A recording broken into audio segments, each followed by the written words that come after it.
S námetom na nasledujúcu reportáž prišli takmer zároveň naši diváci zo Streženíc, Dohnian a Viesky. Aj Púchovský región má svojich migrantov.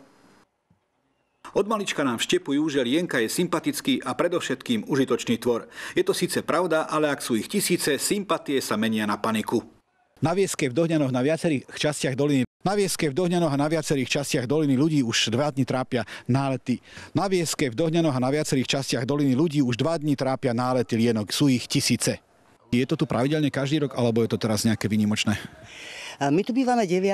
rok a minulý rok prvýkrát sa to stalo a nie v takom množstve ako tento rok. Tento rok je to mimoriadne. Nič nám nezožrali zatiaľ, ale sem tam po štipu, no a je ich všade, v špajzi, v kúpeľni, v spálni, všade. Neporiadok z toho nie je, lebo to vysávame každý večer, ale deti sa toho boja. Áno, bojím, lebo sa bojím, že má po štipu. A už sa stalo, že ťa poštípali? Ešte nie. Ja sa ich nebojím, ale furt nás otravujú, keď sme pri nich.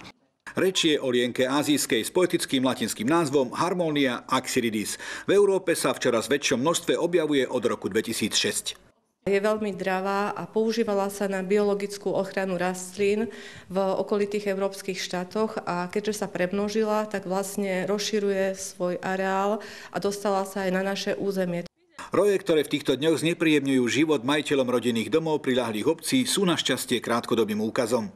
Vlastne si hľadá miesto na zimovanie pred skončením obdobia vegetačného, takže ide zimovať. Oni sa tlačia do okien, v lani som ich nechala prezimovať v oknách, v rámoch, to boli úplne strapce zavesené, ani som okna neumývala, aby som ich nerušila, no ale tento rok ma už naštvali, už som ich povysávala dnes ráno a behom pár hodín je tu tisíce.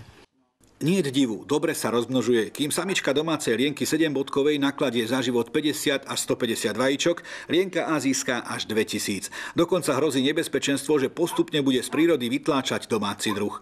Zatiaľ sa týmto problémom ako biológovia nezaoberajú, ale myslím si, že to bude na programe dňa v budúcich rokoch, lebo veľmi rýchlo sa rozširuje, nemá predátora a vlastne požiera okrem vošiek, požiera aj larvy tejto našej 7-bodkovej lienky. Invazívny druh lienky azijskej nie je ale chráneným druhom a napriek našim postojom k lienkam neprekročíte zákon, ak na jej hubenie použijete bežne dostupnú chémiu.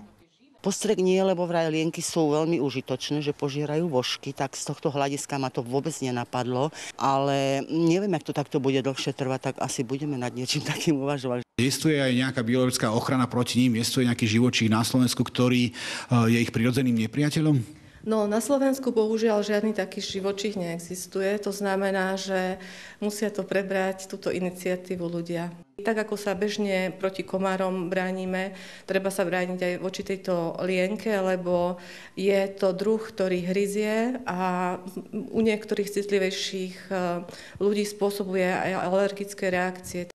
Na otázku, ktorý prostriedok je 100% účinný voči tomuto odolnému druhu, sme od odborníkov jednoznačnú odpoveď nedostali. Vraj treba vyskúšať.